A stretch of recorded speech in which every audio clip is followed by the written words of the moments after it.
Whoa! Whoa! Do you realize how long it's been since we've done the live call-in show? It's been a yavel. My grandmother, Allah Shalom, she used to say that expression, a yavel. A yavel is a jubilee, 50 years, 50-year cycle. 7 sabbatical years. Sabbatical is a 7-year cycle. So 7 sabbaticals is followed by a 50th year, which is called the Yovel, or Yovel, which is actually the word Jubilee. Where do you think the word Jubilee comes from? Now you know. Anywho, yeah, my grandmother, Allah Shalom, she used to say Yovel. I remember one time she said, I don't know why, it was like we had bananas, and she's like, oh, a banana. I haven't had a banana in a Yovel. One of my memories. We haven't done the live show in a Yovel, but we are back. We are back. We are back. What do you think of that? So, I want to thank all of our loyal listeners and viewers who are tuning in. So much has happened since the last live call-in show. Baruch Hashem, Toda L'Kel, we surpassed 100,000 subscribers on the SoulWords YouTube channel, Baruch Hashem. And I received my silver plaque. Where is it, you ask? Where's your silver plaque? Well, it's not here.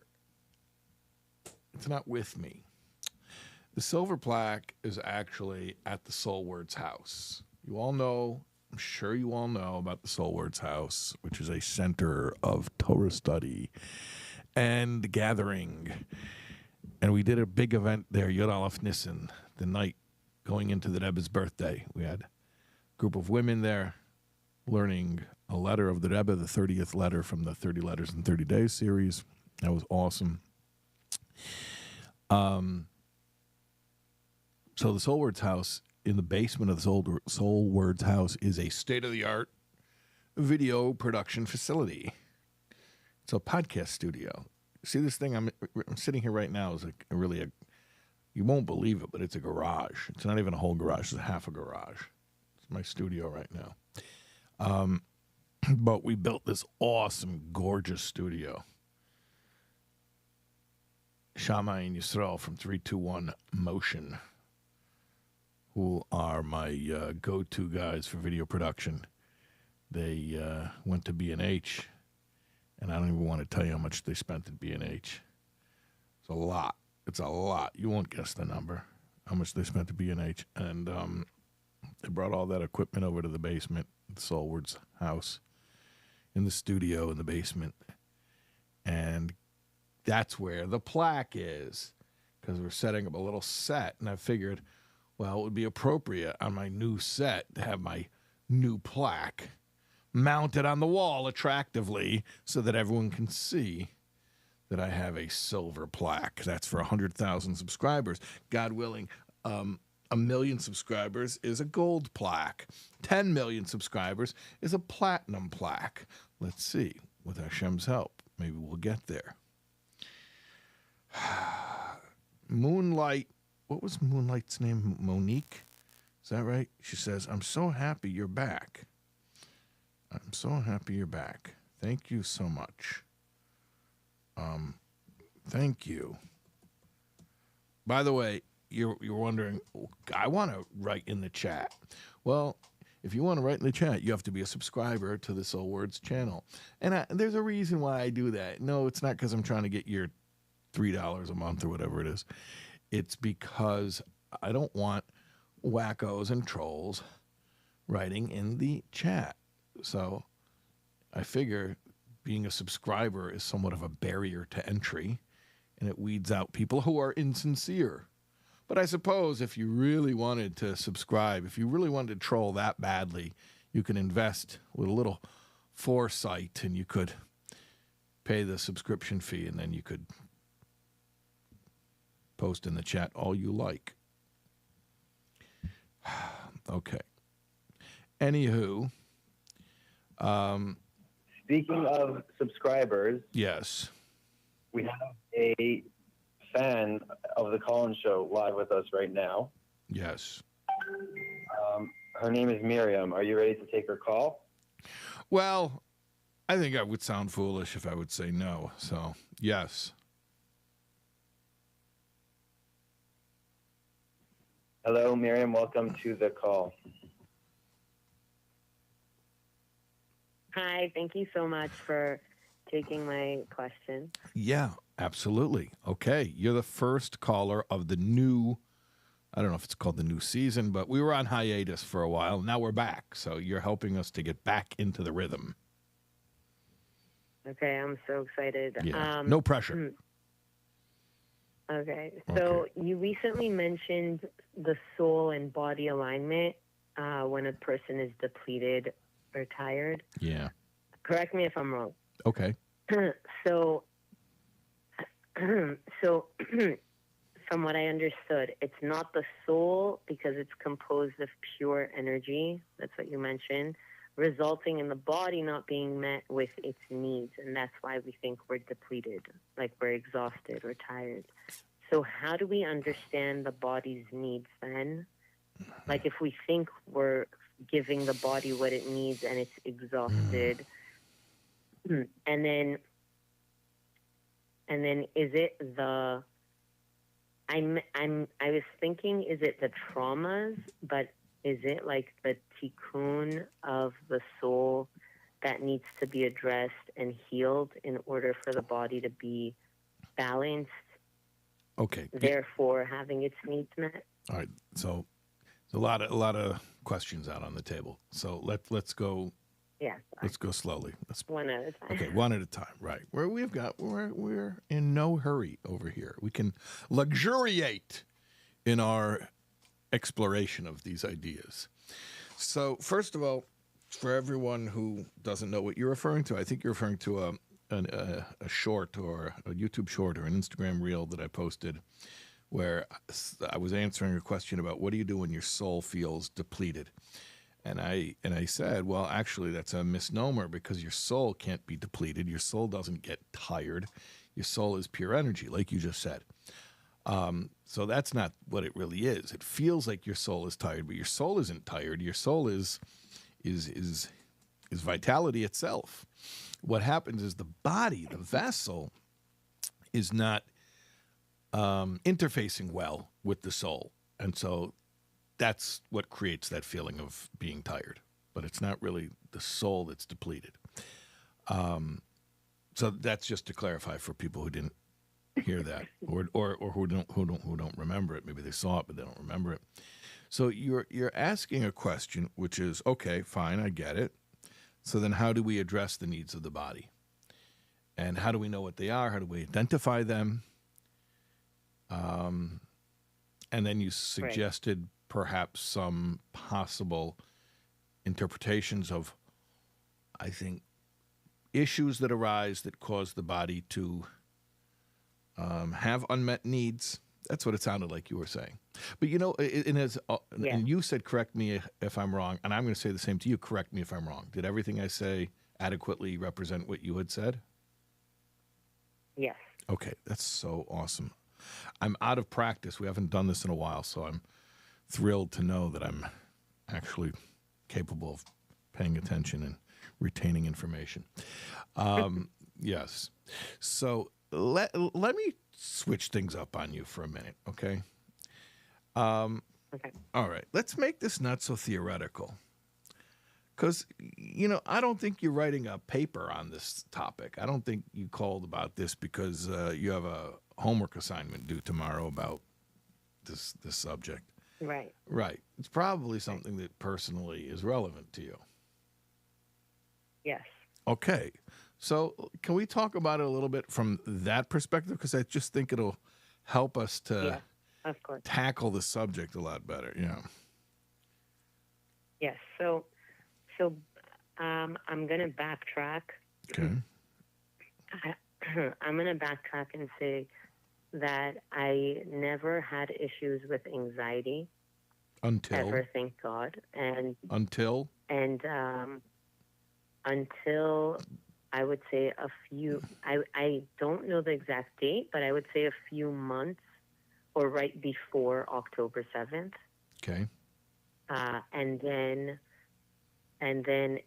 October 7th happened, and then I had a lot of anxiety, and it just escalated.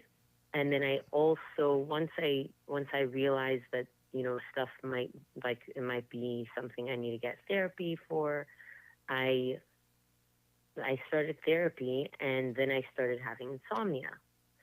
So, yeah, so all these things were going on, and I over time I realized that that the anxiety was because October 7th happened, and I basically went through some traumatic situations in my life that October 7th triggered. Okay. So I tried to do therapy, and as much as I felt that I did well and I put it behind me, like a little bit of the insomnia went away, and I started sleeping a little bit more. I would get, like, let's say 3-4 hours of sleep a night. Yeah. I started sleeping like maybe 7 hours again.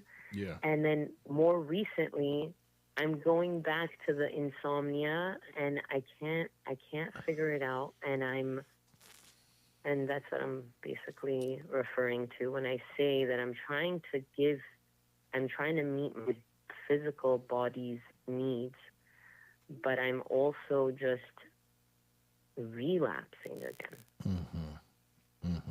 Okay. So let me try to understand this. You never really had issues with anxiety your whole life. Then Correct. Suddenly you started to have some anxiety. Happened to be, in retrospect, you saw that it was a few months before October 7th. You're not sure, you're not certain if there's a connection. Maybe a month, yeah. But pretty close to it. Yeah. So you're not certain there's a connection, but it seems to you that there's a connection. And you do know that October 7th itself triggered some stuff in you that was personal stuff, old stuff, which came up. You didn't say what it was, but you did. You mentioned that. Yes. Okay. I'm happy to go into details if necessary. Okay. Whenever you want. Yeah, I might ask you to do that. I just want to get the basic flow of what you said. You said that you sought therapy for the anxiety, and then, am I correct that you said that when you were getting the anxiety dealt with, it actually brought up insomnia instead? Yes. Is that correct? Like, correct. So the anxiety was being dealt with, but then it got replaced with insomnia. Until I was as I was doing therapy regarding the anxiety, it opened up. Like during the process, I began to become I got insomnia. During the process of dealing with the anxiety, and in the process of dealing with anxiety was effective? It was effective, but I don't think it was completed, and it's okay. But it was exhausting. But it was effective to some extent. Yes. But at the same time, it had let's say, it seems like it had a side effect of bringing up a new issue, which was the insomnia. Yes. But then you got over the insomnia. How did that happen, that you got over the insomnia? So once I acknowledged what my anxiety was from and my fears were from, then once I acknowledged it and I brought that to light, then the insomnia, it calmed down. And then I stopped the therapy. Mm-hmm. And then it's slowly trickling back again. And you said you acknowledged what the fears were about. Do you want to share that? Yeah. So when I gave birth to my first child, Yeah. I experienced near death, and I thought that was what everybody goes through. Women, all the women that have gone through labor have experienced near death. You thought that, but I still believe that it's a very yeah. But I'm gonna just stop you. I don't know what it's like. Okay, I'm gonna stop you. You don't think? Okay, no. Okay. Well, I'm gonna say this. I don't know what it's like, so I'm not speaking from personal experience. I've never given birth, but okay. I never did a statistical study. I didn't stand on the street and poll 100 women who have given birth, but that's not generally a thing that people say. I mean, they say it's difficult. They'll say a lot of stuff. Near death, right. I haven't heard. Yeah, I haven't heard too many people describe it as a near death experience. So I think that's kind of unique to you. I only say that because my sister-in-law also described it like that. Yeah. And we both did it without an epidural. So I don't know if it's people who experience it without an epidural experience near death, but I know that through my therapy, I learned that on my first labor, it was not a normal experience that perhaps everybody experiences. Yeah. So one of the producers of this show, you know who produced, by the way, how often do you watch this show? This is my first time knowing about the show. Oh, so but I did do I did the soul parenting. That's excellent. Course, very good. And I also thank you very much for that. And I also did the follow-up the second course that was the first time you did it. I forgot what it's called. Oh, the Complex Kids that I did with Dr. Bass. Complex Kids. Yeah, that's great. No, I was asking how often you watch the call-in show, because I often mention who the producers of the show are, and they're my kids, my married kids, are the producers of the show. So one of the producers of this show actually did a home birth, and I would like to ask her. Wow. Yeah. Well, yeah, that's my daughter, of course. By the way, she didn't ask me. She didn't ask me if she should do a home birth. But she doesn't have to ask me. Anyways, I want to get... That's incredible. What? Yes. Two of the producers of the show did it without an epidural. Okay, but not a home birth. Okay, but two of the producers of the show did it without an epidural. So could we get them... I don't know if they want to come on and tell us if they had a near-death experience or if they resonate with that expression, a near-death experience, but I'm just curious. Yisrael, you think we could get some of our... producers on this show who have given birth without an epidural and tell us if it was a near-death experience? She says it wasn't necessarily a near-death experience, but there was lots of moments of, let's say, despair and wanting to,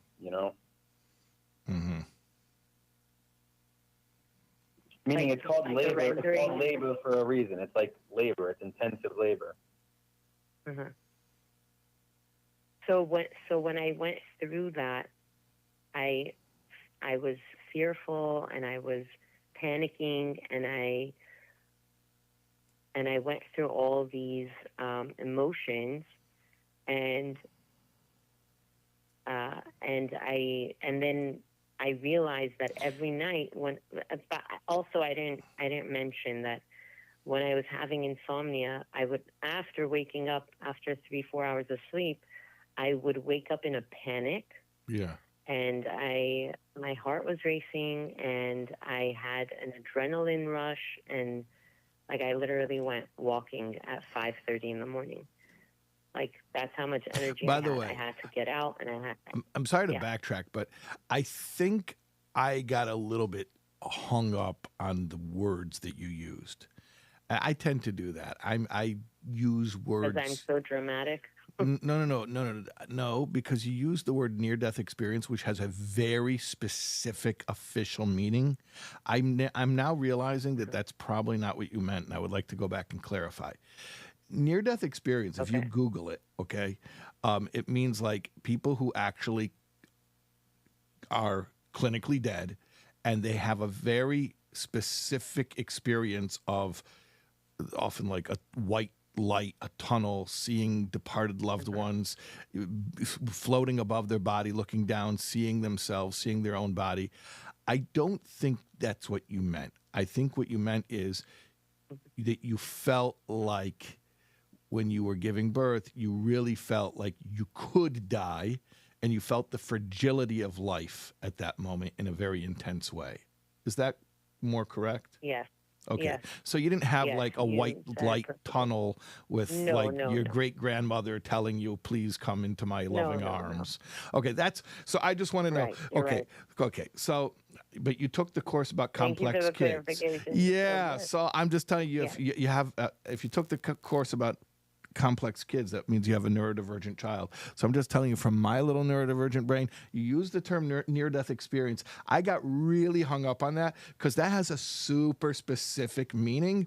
Like if you go into YouTube and write near-death experiences, you're going to watch like hours and hours and hours of videos of basically the same content of people saying, I got hit by a bus. I flew up above my body. I looked down. I saw the people. I saw the doctors. Okay, that's a near-death experience. But that's not what you mean. What you meant was Right. when you gave birth, it was an extremely intense experience where it became in a completely new way that's not comparable to anything you've ever had in your life before. It became very, very like apparent to you, like how fragile life is, that God forbid you could die. You maybe even felt like in some ways your brain was telling you you were dying. When someone points out, by the way, in the chat, something very accurate, which is that according to Torah law, a woman who's given birth is considered to be someone who is in a life-threatening situation, which is why, for instance, you can desecrate Shabbos to not only to do medical treatment, but anything that would bring comfort to a woman who's given birth, because it is considered life-threatening, what we call pikuach nefesh. So there is validity to this feeling of, hey, I was just in a life and death touch and go type experience. So there's real validity to that. Okay. So, and I'm looking in the chat. Lots of stuff is flying in from the chat. Someone is saying, yeah, they're clarifying. No, her heart didn't stop. She didn't go into another realm. That we clarified what it meant. Okay. In medical terms, perhaps maybe this is feelings or the onset of feelings of doom, perhaps. I don't know. Did you have that? Yeah. Feelings of doom? Yes. Yes, Yeah. she did. She Yeah. did. Like- She had that. Yeah. It was basically when I surrendered, that's when it all stopped and the baby came out and everything was like over.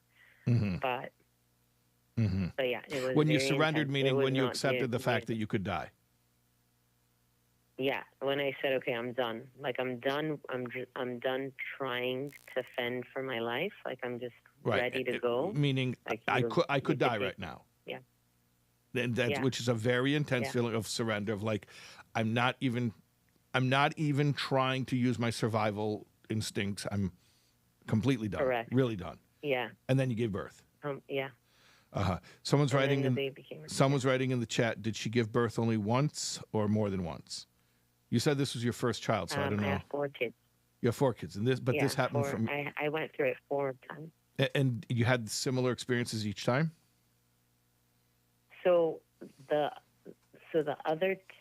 next 2 children, I gave birth also without an epidural, and they were smooth, easy deliveries. Great. Baruch Hashem. Yeah. And also no epidural. And then my father passed away. Mm-hmm.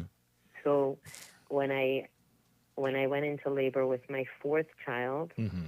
just a quick add.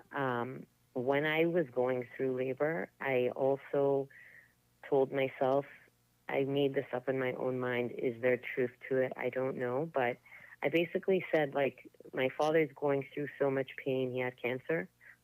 If he could go through all that pain, like Hashem, if my pain could take away any of his pain, then so be it. And so, like, that gave me strength to go forward and, like, revisit something that basically traumatized. I was traumatized by the feeling of death, but I was happy to revisit it if it would take any pain away from my dad. And then when it came to my fourth child after my dad passed away, I could not face I couldn't face death ever again, and I was scared of it, petrified. And so I needed a epidural. And I think, and I know that my father's passing also was part of the triggers of my insomnia and my anxiety. Mm-hmm. Mm-hmm. Okay. So let's get this all straight here.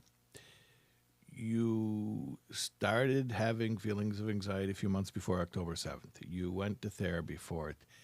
It was helping to reduce the anxiety, but then it brought up the insomnia. But then you were able to basically get rid of the insomnia or significantly reduce it when you realized that when you look back in your life, what was this really all about? It was about the trauma of your labors, specifically the first and the fourth one. No, not the fourth one. You did the epidural for the fourth one. Specifically the first one. The first one. Yeah. The first one. Okay. Yeah. And your father's passing, that was also part of the trauma? It had to do with the trauma. It had to do with it. Because he was my rock. Like, as long as he was there, everything is fine, because he he could take care of everything. And once he left, he also had a presence to him, and he was very well loved in the community all over the world. Whoever knew him loved him. So once he took off, I felt like the love he had for me went away, which was very painful, selfishly. And then the fact that he wasn't there, just his presence was enough to, like, make everybody, do the right thing or go on the right path, or, but once he left, like, it was kind of like an earthquake. Like, there's uncertainty, and, like, it's just I don't know how to describe it, but basically, yeah. And he passed away between the births of your third and fourth child. Yes. Yeah. Aha. Okay. And if you remember how we started this whole conversation, it was about addressing the needs of the body. Right. And specifically, I guess, in your case, we're talking about sleep. And then we were sort of getting into things that could cause the body to have problems meeting its own needs. Okay. Right. Okay. So, you have a lot of self-awareness here. I mean, you know quite a bit about your story. There's a lot of information here. I'm saying in a good way. But I just want, yeah. Thank God. But it was like pulling teeth through therapy, because I didn't I didn't realize that I went through panic and fear and trauma with my first labor, and You didn't realize it, it was but a you lot of told me hard that you work spoke to your figuring it out. sister-in-law and she had a similar experience. When did you speak to your sister-in-law and find out she So has? I assumed everybody. No, after I gave birth, we talked about it, and I assumed. Oh, but you just assumed everybody experienced had that, and so therefore you didn't think Yes. anything special about it. Right. Okay. I said everybody goes through it, and then it wasn't until I went to therapy that I learned that I went through a very unique experience, which I still don't fully understand, because I feel like everybody goes through some intense level of labor, especially on their first child, and especially if they have no epidural. Right. So Okay. I still don't fully understand how mine was different. Well, because your bones are moving, and it's a lot of whatever. So, but you know that there are many, many factors, and there are a confluence of factors that create an experience. What I mean by that is that, first of all, there are different kinds of birth. Like, every birth is different. You yourself know that you gave birth 4 times, and it was a different experience every time. So first of all, different Right. births are more difficult or less difficult. Secondly, everybody has a different a pain threshold. I'm saying neurologically, literally the amount of pain Right. they actually feel or Right. don't feel. And then a third factor is psychologically. Psychologically, how much that pain bothers you or doesn't bother you. And that could vary from one person to another person, and it can even vary within one person, meaning sometimes when you're feeling more psychologically ready for it, you can actually deal with more pain. And other times when you're psychologically not ready for it, you can deal with less pain. So there's so many different factors. You follow what I'm saying? Like, that vary from one person to another, and even within one person, there are so many different factors. And, every experience is unique. Truly, every experience is unique. Right.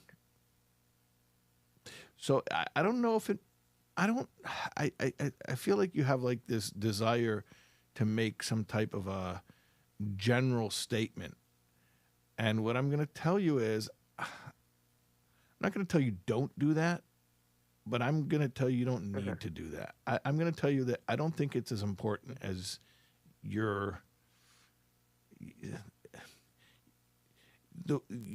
I'm picking up from you that you would very much like to be able to make some type of general categorical statement about birth. And I'm saying I don't think that's important. I think it can just be your personal experience. It can be unique to you, and not just unique to you. It can be unique to that one birthing experience. And it doesn't have to be a general rule that applies to anyone else or even to yourself in other circumstances. So I guess let me ask you the simple question. Do you feel that you have healed from the psychological and spiritual upheaval that you went through? No, you still haven't. Okay. No, I haven't. Okay. And now, just to complicate things a little more, I'm going to add that you're 1,000% right. My mind, like what I could handle was out of 10, I could handle a 20 of pain. Mm-hmm. Okay, so I could handle. I felt like I could handle more than anything. But when I went through the experience, I also got.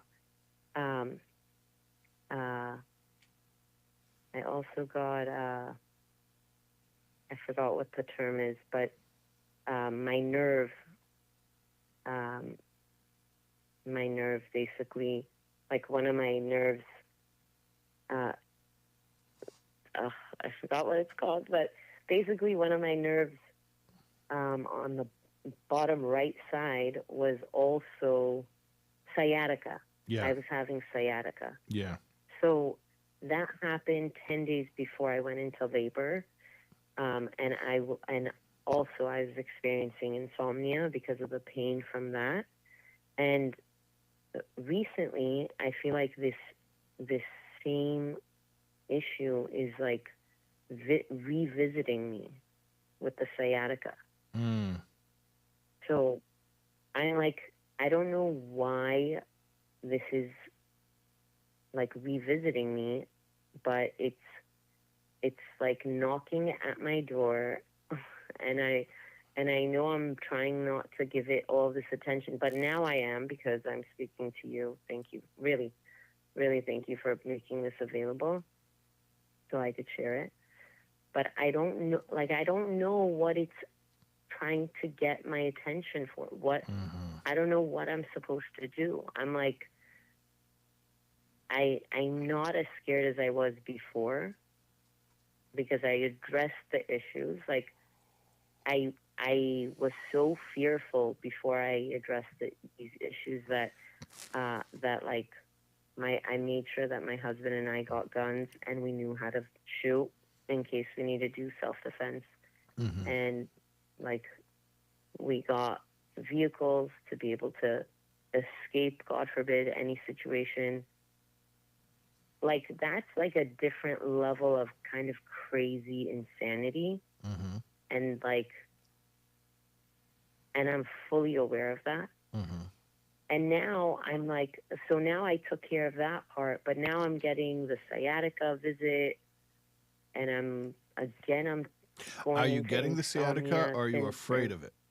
I didn't pick up on that. Are you actually getting the sciatica, or are you just afraid that you might be getting? I'm getting. No, I'm getting light hints of sciatica. Mm-hmm. Like, I notice it when I'm walking or sitting. Yeah, the Gid HaNoshe. You know about the Gid HaNoshe, the sciatic nerve. Well, it's the story in Genesis about Jacob and the angel. Jacob wrestling Esau's angel, and he gets his hip socket dislocated. And he damaged the nerve, the sciatic nerve, and that's why it's prohibited for his descendants to eat the sciatic nerve of an animal, even of a kosher animal that's been slaughtered kosher. We don't eat the sciatic nerve because of that incident. So the sciatic nerve injury goes all the way back to our father Jacob. His struggle with Esau, who in many ways was, it was his twin brother. In many ways, it was an extension of himself, or a mirror image of himself.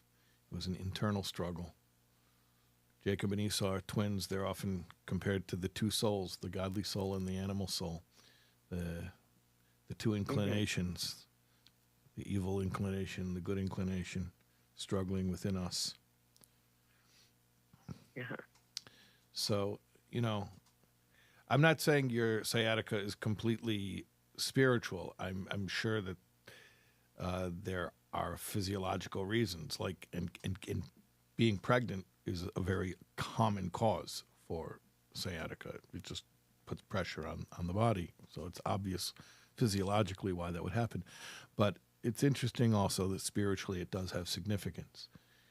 It has specific significance regarding struggle, and specifically internal struggle with one's self, struggle against one's lower self, struggle dealing with your demons, that lower self, that base self, that animalistic self that wants to take over. Right. I think it is applicable. Yeah. It might not be, but I'm going to share it just in case it is, because, like, I'm Shomer Shabbat, and I wear skirts and I cover my hair, but I felt that I felt that, you know, self-expression is very important, and the way I would wear sneel was a little bit on the rebellious side. Mm-hmm. Like I would wear skirts, but it would be a little shorter, or I would maybe at the beach I would wear something more comfortable and revealing that I wouldn't wear if I wasn't at the beach. Mm-hmm. So when I was doing the therapy, I also realized that, like, part of the therapy was realizing that I felt like I was being so good that this was the only autonomy I felt like I had. So I was rebellious in my breath. And over time, through therapy, I decided, okay, like, I don't need to be rebellious. Like, I'm mature and I know that my body's holy, and that holy things do have a cover. Like, you wouldn't let a mezuzah or a Torah just roll out wherever it is. So I really took that to heart, and I try to be more, like, strong in that, in terms of covering my elbows instead of a short sleeve shirt, or covering my knees better with a skirt. But the truth is, I struggle with this a lot, because I don't see how the length of a skirt covering my knees or my elbows is going to make such a huge difference. And I feel like I am bottling up my personality and who I am. And I do feel like I kind of have lost myself, because I'm not dressing the way I would dress in my personality. I'm not. Mm-hmm. I know I'm not. And I feel like maybe this is a trigger.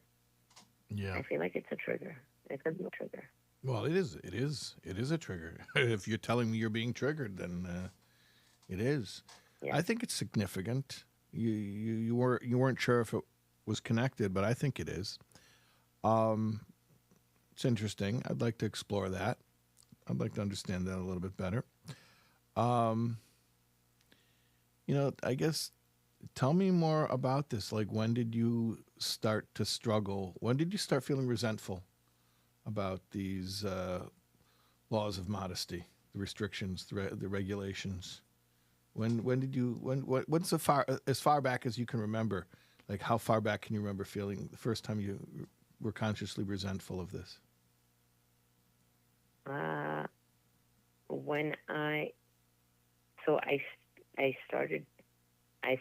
stopped wearing pants, and I wore modest clothing when I was in high school, because I learned of a divorce, and what created the trigger for the guy to treat the woman not good, and all of that. So no, stop. My high school Stop.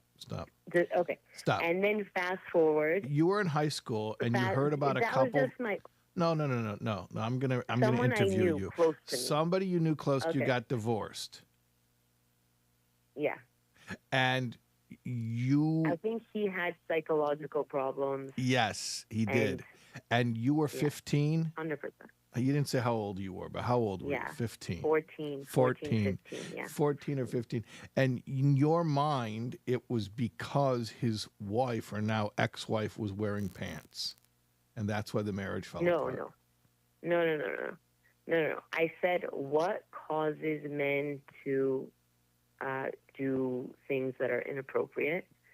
It's because they're allured, or they see something, and then his wife was modest, reaction. But somebody else was being immodest, and he went outside the marriage, and that shook you up. No. I think it just brought to my mind. Hold on a second. I'm interviewing you now. I want to understand where this 15-year-old got this. There's a whole jumble of stuff out on the table. I want to understand where your little 15-year-old brain got this story. I made up a story in my head of how to prevent, of myself, how to prevent myself from creating, like, negative energy like that. To not be a home wrecker. to not be a homewrecker, exactly. Okay, so To be a basically, modest somebody girl, got divorced because the guy was doing inappropriate stuff outside the marriage. no, even in the marriage, he was treating her not very proper. He was treating her not proper. He was being disrespectful in their personal life. Yeah. Okay. Intimately. And So I'm not going to ask you who this couple is that you would, because follow what I'm saying, okay? I'm not going to ask you who this couple is that you would have such intimate knowledge of their personal life and you would know that he was being inappropriate with her in their intimate marital life. I'm not going to ask you who this couple is, but obviously you had close access to know this kind of information. Right. Right. Okay. I understand that. I hear that loud and clear. I understand that very, very, very clearly. So the breakdown of this particular marriage, hold on. The breakdown of this particular marriage, of this couple who was close to you, was an upheaval in your life. Yes. Yes. And then fast forward. No, I don't want to fast forward. Yeah. I don't want to fast forward. You're fast forwarding because you're uncomfortable because I found where your sciatica comes from. Because we're going to sit on the 15-year-old narrative. That is where it all comes from. So let's slow down. We're not going to go away from this. With your permission, and if you get freaked out and you need to stop, we could stop. But I want to stop and focus right now on being 15 years old and the breakdown of this very, very,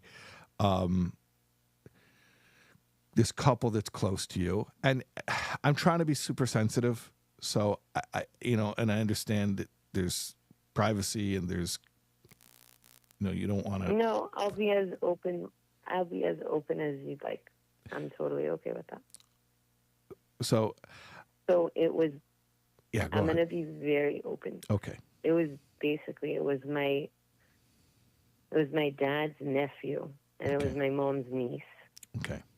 And because of that, they were only married for maybe 2 months. Okay. At most. Okay. And they were a very young couple. But how did you know the nature of their intimate life? Because it was a very ugly divorce. And my mom's family and my dad's family had a catastrophic future thanks to this event that took place. So you're 15 and you're hearing the adults talking about things fighting that are inappropriate to discuss publicly, let alone to discuss in front of a 15-year-old girl. Actually, go ahead. It was when I was probably 10 years old or younger, 8 years old. Oh, even younger. But when it was younger. But when the event took place when I was 8, 9 years old. Okay. But I learned the details when I was 14. About this. Okay. So it happened when you were 8. I realized the details. And this was something that was so destabilizing in the family that 7 years later, people were still whispering about it or maybe screaming about it. I'm not sure which one. And talking about the dirty, gory details of this marriage. And it's so interesting because they were only married for a few months and people were talking Lashon Hara about it 7, 8 years later. They were talking about it longer than the whole marriage existed. Right. And you hear this, and you're 15, you're a sweet, innocent girl, and you're hearing this, the gory details of this breakdown of this marriage, and you're traumatized. Yeah. And you're losing your innocence just hearing these things. And you're thinking to yourself, well, if this is what a woman's sexuality can do, it can cause so much pain and destruction and havoc. I better start dressing modestly so I don't cause that kind of pain and destruction and havoc. Right. And so when you embraced a higher level of modest dress, it wasn't out of love of God. It wasn't out of love of yourself. It wasn't because of self-respect or trying to behave in a more noble way. It was literally a trauma response to, oh my God, this is what happens. This monster, a woman's sexuality comes and destroys an extended family. Well, I'm not going to be the one that has that happen. It's not going to happen because of me. I'm putting on a long skirt right now. Uh-huh. Is this correct? I'm making stuff I never up. looked at it that way. Yeah. I didn't look at it that way. I looked at it as, like, just, like, I would rather make positive ripples. Also, like, when I was younger at that time, if we were walking to a store or walking on the street, like, cars would drive by and, like, the gardeners would whistle, Yeah. you know? So I think that was more of, it was more of like, I don't like being whistled at, so Yeah. I know I need to look more. Okay, but you're changing the subject a little bit, and you're saying Right. things that are true. Right. They're true. They're not untrue. But I want to. Okay, I just want to keep us. It could be that it was a trigger. It was like a traumatic trigger, and I saw it in a positive way, not as much as a negative. But it's true. It was a negative. Okay. It was a trauma response. You're right. Okay. So All right. what you're describing as a teenager, becoming aware of the fact that men are noticing you, is a universal. I mean, I've never gave birth, and I've never been a woman, and so I'm speaking based on certain, I don't know, assumptions. But I can't. I feel funny saying this because I don't really know what it's like. But this is a universal female experience. This is when you're. I mean, I don't know how old you were. You were saying you were 14 or 15. Some girls start even experiencing it even younger, where you realize that men are noticing you, and it's not necessarily a good feeling. It's a weird feeling. Right. And at the same time that's happening, you're getting information about a dirty divorce. Right.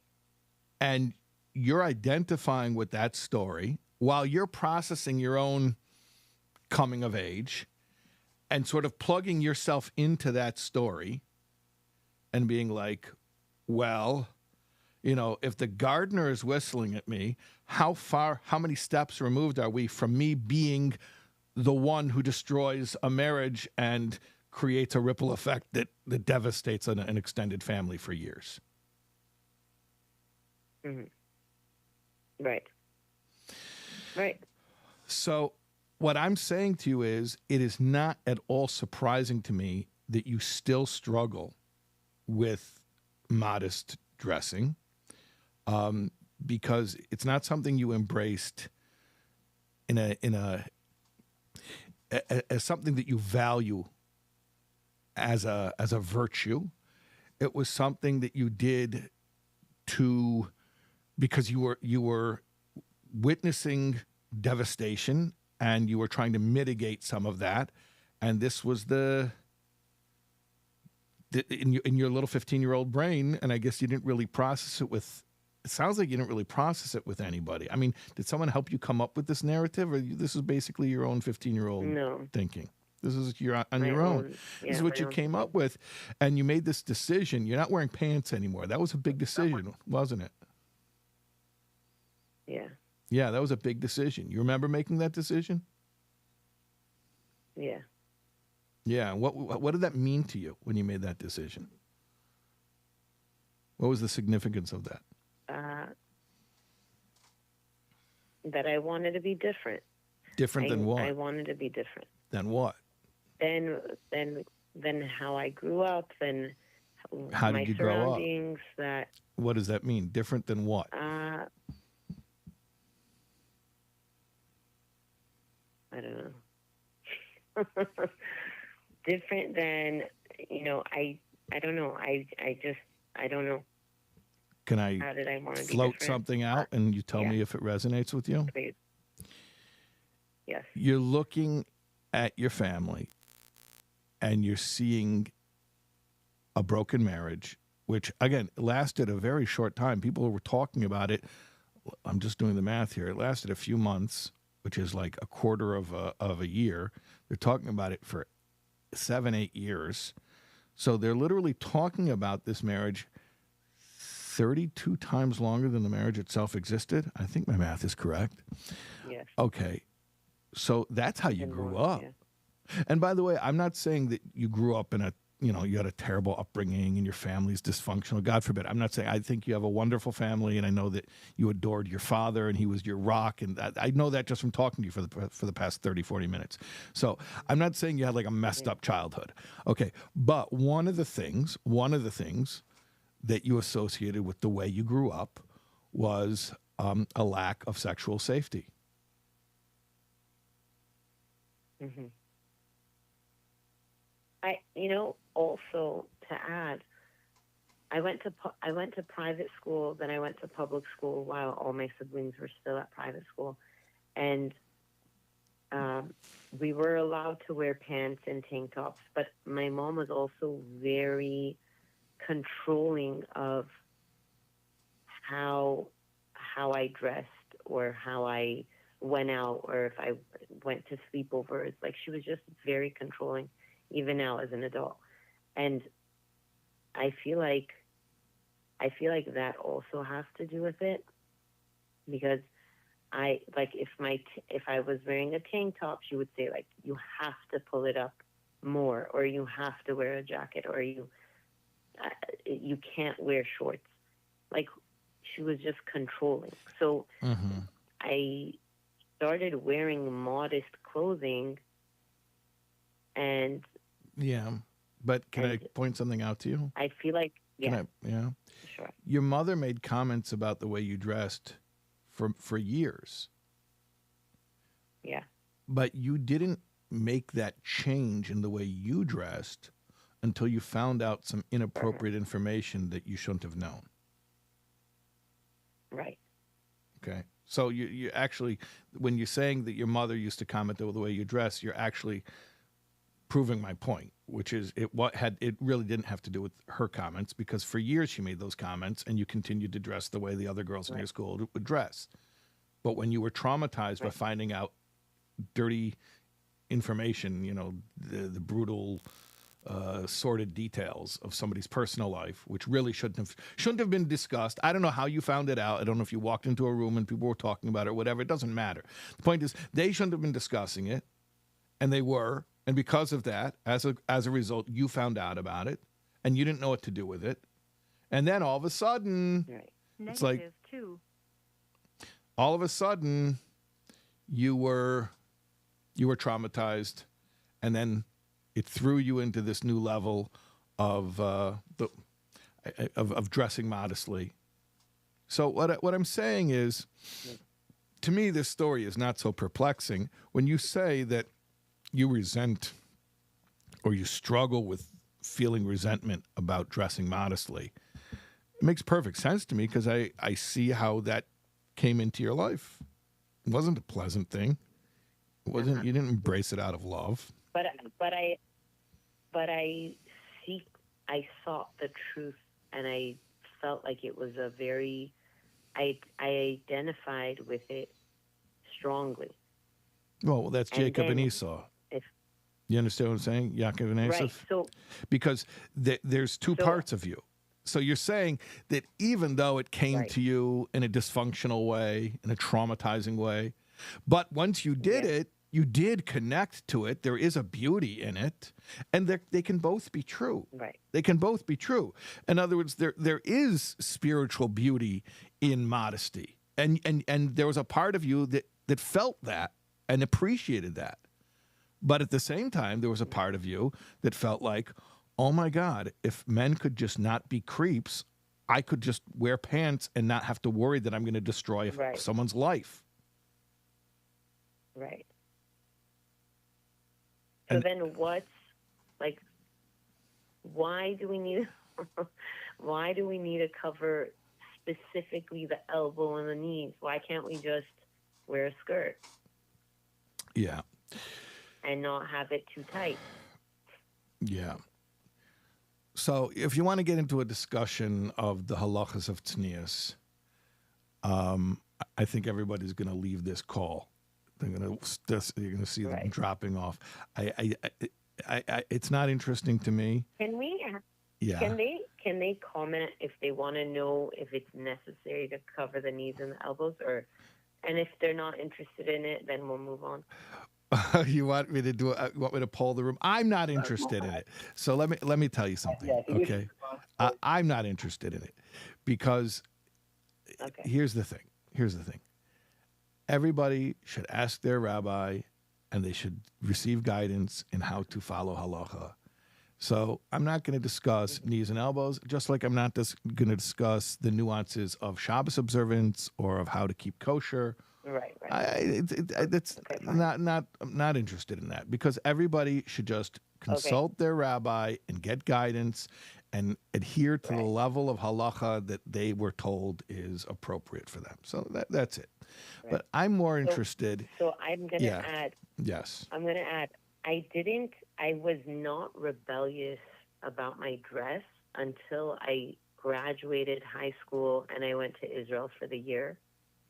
Up until then, I was still wearing long sleeves and below the knees. But once I went to seminary and I had a rude awakening with the school that I was trying to attend. Let me just guess. Over money. Because this would adhere to certain stereotypes. The administration had a draconian approach to the girls' dressing. No.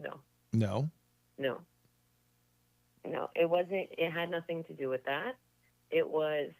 I decided. It was a nice learning experience and a great year where I got to know myself better, and I started doing things on my own terms in terms of, like, if I wanted to wear short sleeves, I was like, why am I? Okay, so it was more about your first experience out of the house on your own, experiencing the world, experiencing freedom. Yeah. Okay.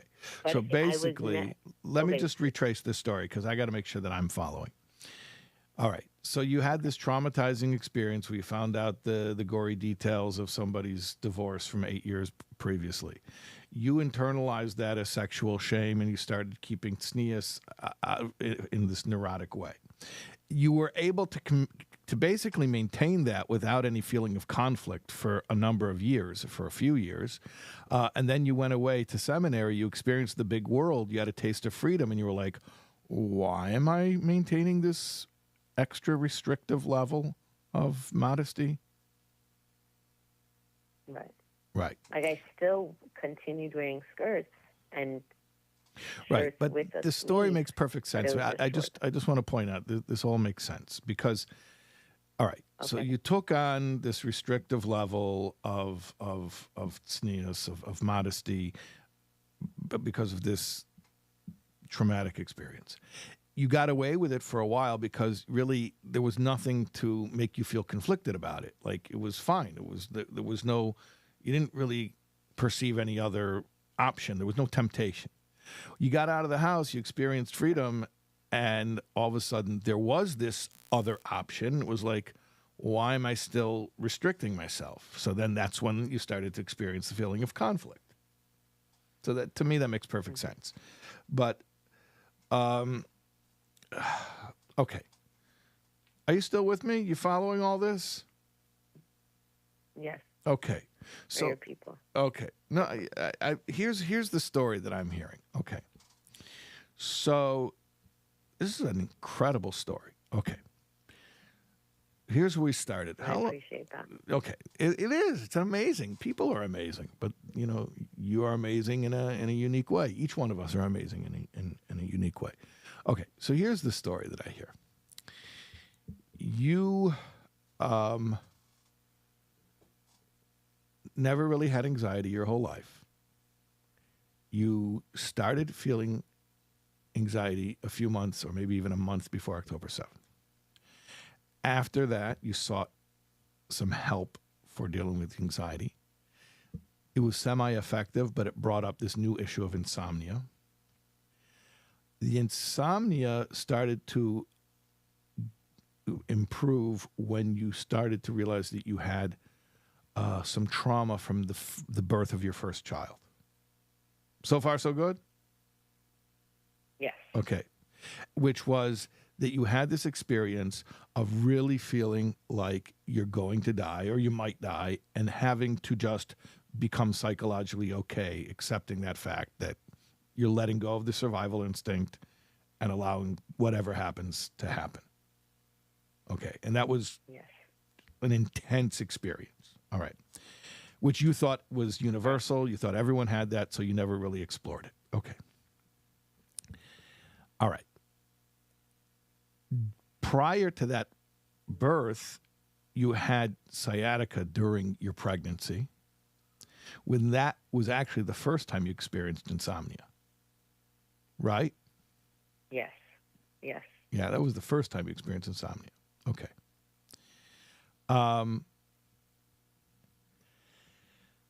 We spoke about sciatica and about that it's Jacob's wound that he gets from struggling Esau, who is actually, in some ways, his own lower self. And I threw that out there, and I was like, does that resonate with you? And like, yeah, I have an internal struggle with my lower self. And I'm like, tell me about it. And basically you told me this story of how you struggle with modesty, but then we found out why you struggle with modesty, because the way that you came into it, you weren't raised with that standard. You took that standard on. And the way that you came to take that standard on was because of something traumatizing that happened that corrupted your innocence as a teenager. Is this all correct so far? Right. Yes. Okay. Okay. Very on the dot. Okay. This is your life. I mean, this is amazing. This is amazing. All right. So I would like to try to make peace. To make peace. You know, when Jacob confronts Esau, he tells him, I'll meet you at Mount Seir. And we're told when that will happen will actually be when Mashiach comes. V'alu Mashiach bahar Esau lishpait, bahar tzion lishpait this har Esau. V'hoisul Hashem hamlucha. And the kingship will be God's. That means in the Messianic era. So the real peace between Jacob and Esau doesn't happen until the Messianic era. However, I do believe that there's a concept of a geula pratis, which means an individual Messianic era, which basically means in microcosm, in your own life, to have like a little Mashiach moment. So even though bringing peace between Yaakov and Esau, between Jacob and Esau, really only happens with Mashiach, I would like to try to, if it's not too ambitious, I'd like to try to bring Mashiach a little bit here. A little bit, at least for you in this specific area. Okay, I love that.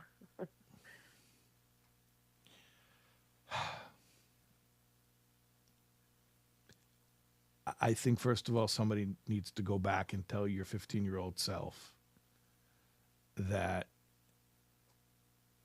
tznius, the Jewish laws of modesty, are not a reaction to men not knowing how to control their lust. It's not what it is. And you know that intellectually already.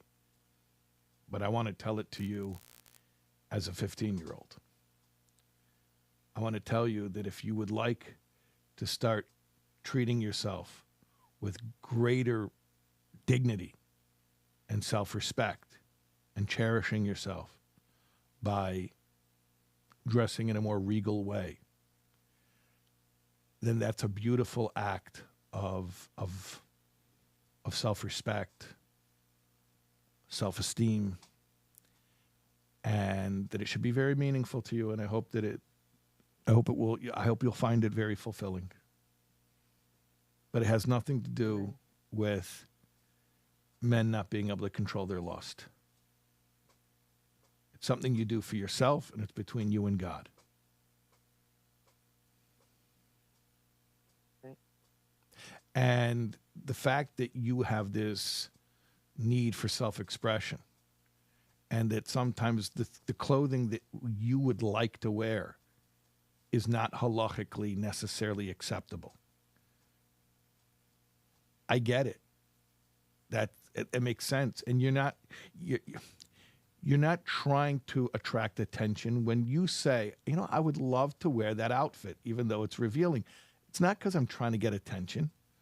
I don't even care if other people see it. I think it's nice. I want to wear it because of the way that I like it. I would feel like this fits my personality. It's just something that I feel is more in line with who I am. And I totally get that. And I think that that's a totally acceptable feeling to have. And that halacha comes and governs our behaviors and tells us what's acceptable as far as behavior and what's not acceptable as far as behavior. And that sometimes you can say to yourself, I would love to wear that outfit. It would really feel like self-expression. I think I would look great in it. I think it would make me feel good. But I'm not going to do it because Torah, which is God's blueprint for reality, has revealed to me that ultimately it's not truly aligned with who I am. It's aligned with a part of who I am, but it's not really who I am. And so I'm going to forego the fun and the self-expression of wearing that.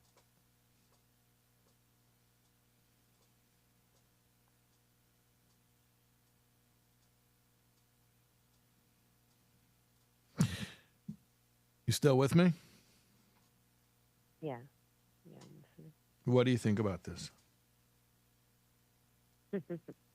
Yeah, I think it's correct. I think it's important to look regal and not from that negative place, but from a beautiful kingship. Yeah. I think that's very important. I think it's an immature part of me, and it's probably like I'm trying to be that 15-year-old girl that was deprived. Like held off. Yeah. She was deprived. Because that little 15-year-old girl didn't really even know there was anything wrong with the way she was dressing. And then all of a sudden she gets this crash course in this very traumatizing way and is like, oh my gosh, is that what I'm doing when I dress that way? That's terrible. That's awful. I can never do that. Right. Yeah, that makes a lot of sense to me. I'm trying to dress in my 15-year-old self. It is 15, yeah. So I wonder now, like, how much of the anxiety and the insomnia and how much of the struggle really goes back to that. Like, if you could make peace with yourself as a modest Jewish woman, make peace with it. Not that it's something that a confused 15-year-old thrust upon you. Personally, I've had this experience of like resenting my younger self for making decisions that I've got to live with. Because what a 15-year-old version of me had a neurosis, and that's the way that he responded to something. Now I'm stuck living with the consequences. Right. So, you know, and I'm saying this personally, I've had that exact feeling. And I think it's fairly common. So it's almost like I got to keep these laws of knees and elbows because this 15-year-old was traumatized. Give me a break. Right. And the answer is no, you don't have to keep it because a 15-year-old was confused and scared and didn't know how to deal with things that she shouldn't know about. You don't. That's not the reason. You keep the laws of modesty because it's an act of spiritual self-care. Spiritual self-care. Yeah. I like that. Yeah. That definitely resonates. So the sciatica is a trigger. well, sciatica is the wound of the struggle between Jacob and Esau. Right. So it was just to bring this to my attention. To make peace between your higher self and your lower self.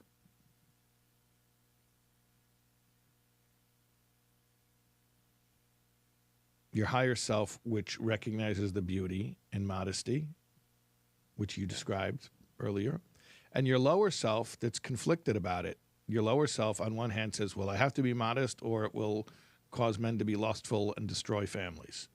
But at the same time, your lower self is like, but it's fun to dress in things that are cute and feel like they fit my personality. Mm-hmm. So your higher self has to have a nice discussion with your lower self and gently, lovingly bring it on board. Yeah.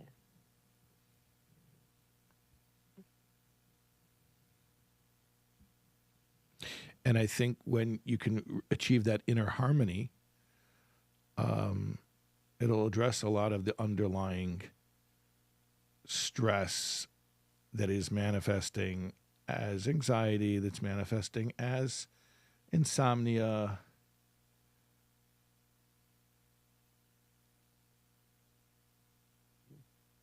And it'll allow you to feel more whole with yourself,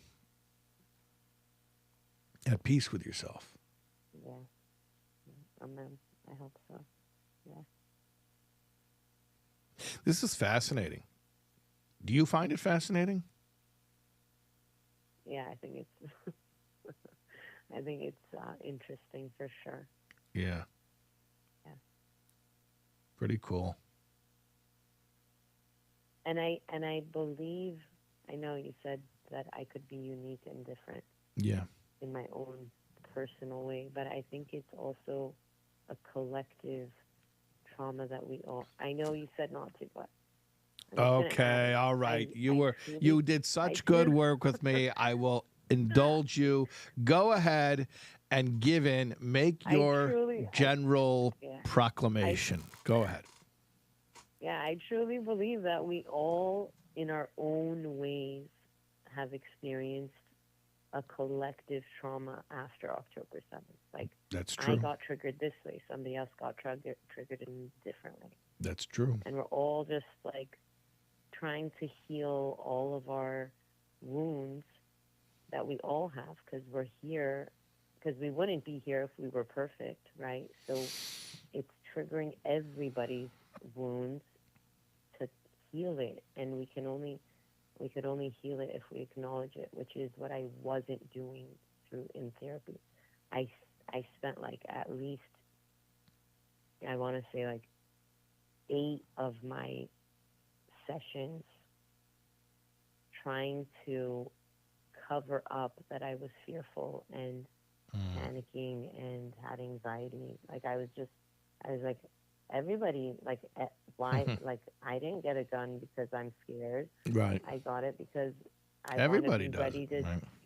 protect myself. So, until I didn't acknowledge it, I couldn't go forward in my therapy. And I feel like it takes a lot of work, and it's hard. Yeah. Yeah. So yeah. But I feel like tonight was extremely productive, and I Great. know I already said thank you, but I really appreciate your time and everyone listening and being able to share it. Well, I appreciate your committing to doing this work because, it's not easy. I mean, even intellectually, you have to focus. Yeah. So, but not, let alone the emotional toll that it takes. But in the end, I mean, you feel good about this. I mean, yeah, you said you feel good about it. So, and God willing, the effects will be more recognizable as time passes. Things hit you. They don't. You don't get all of the clarity all at once. It's sort of time release. But I think, yeah, I think, and I'm just, and if I struggle, if I struggle again, because it's a struggle. Yeah. So, I'm just supposed to. Well, what did you do when you thought you were going to die? When you were giving birth, what did you do? Surrender. You surrender, yeah. And maybe that was the lesson there, and then you gave birth. So you were fighting for your life, literally fighting for your life, your most basic survival instinct, fighting for your life. Then you said, you know what, I'm not fighting anymore. If I die, I die. And then you gave birth. And not only you lived, but you brought life into the world. Right. So I think that's your lesson there about struggle. Yeah. Okay. Yeah. So what does that look like?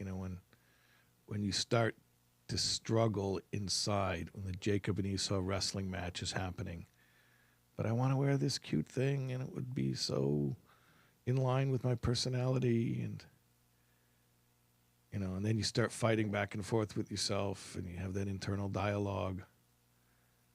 I think it's time to just surrender and to say, you know what? I can't fight this fight. And by surrender, I don't mean go ahead and do something that is incorrect according to Torah law. What I mean is just refuse to fight the fight, and allow God to take over.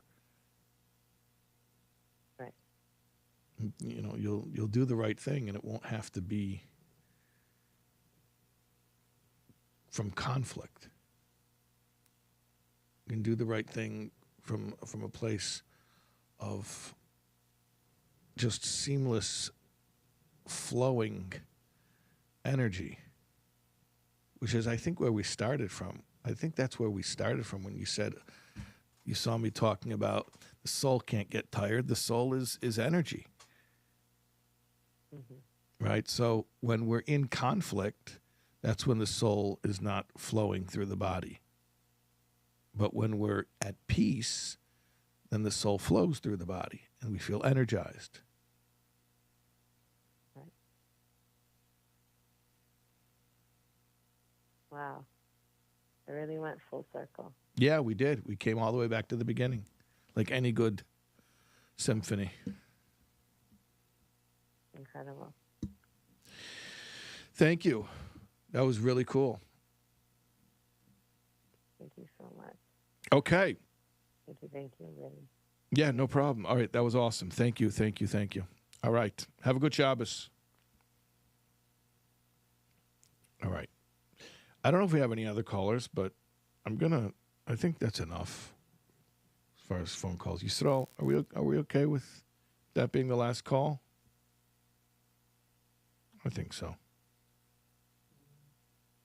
Okay. I think we're done with calls. Yeah, mama. I could sing if you guys want me to sing. We have a custom around here. After the show is over, I start singing.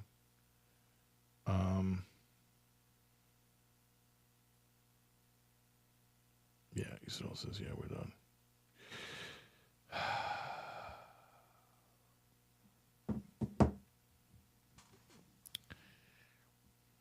That was a great call. Mom is amazing.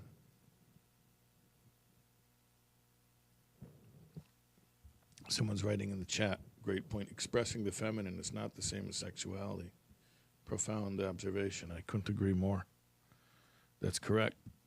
That's why there's a term, sexualizing. What does that mean? It means to attribute sexual importance to something that isn't inherently so. Yeah, agree with you. Michael says I should definitely sing. Michael's my voice coach. And he says to sing, and I think that I'm going to trust him because he knows what he's talking about. I think, I think I sing at the end because I've said this before, and I'll say it again. I'm not under any illusion that I'm a good singer, but I think it's catharsis for me because when I talk to people, I don't want to say it's unpleasant. Like, this call was not unpleasant at all. That was a really, amazing caller. But I do pick up stuff, because the degree of empathy that's involved in trying to live somebody's story like that, I absorb all this stuff, and then, I got to unload it. So, the singing offloads it. I think that's what's happening. That's my theory. I think that's what happens.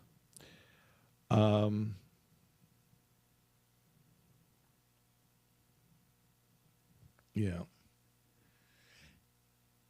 Da da da ya ma ya na na ya ma ya ma ma ya ma ma ma ma ya ma ya ma ma ma ya ma ma ma ya ya. Ha ya ya da ya ya da ya da da ya ya ya ya ya ya da da ya ya da da ha ya ya ya ma ya da ha da da ma ma ya ma ma ma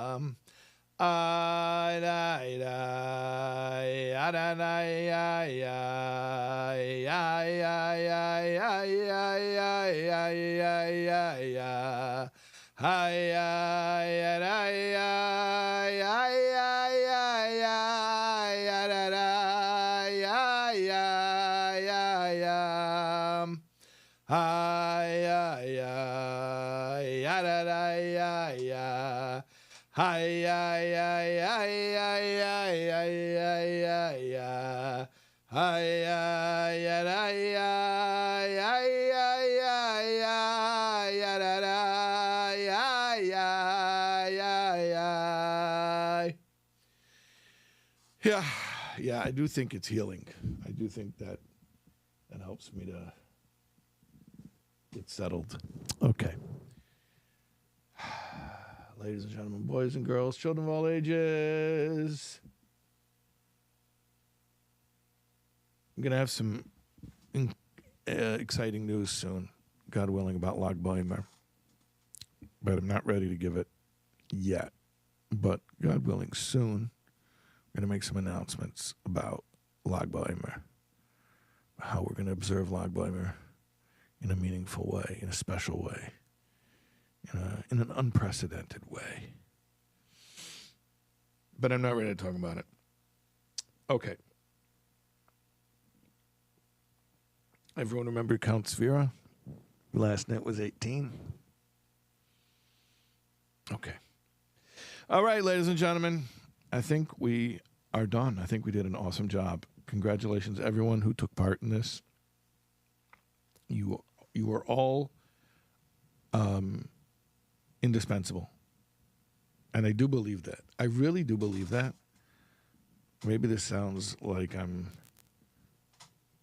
trying to flatter you, but I believe that when we have something like this, it's a product of the combined energy. And that's not just me and the person who's on the call, or even me and the person on the call and the people who are typing in the comments in the chat.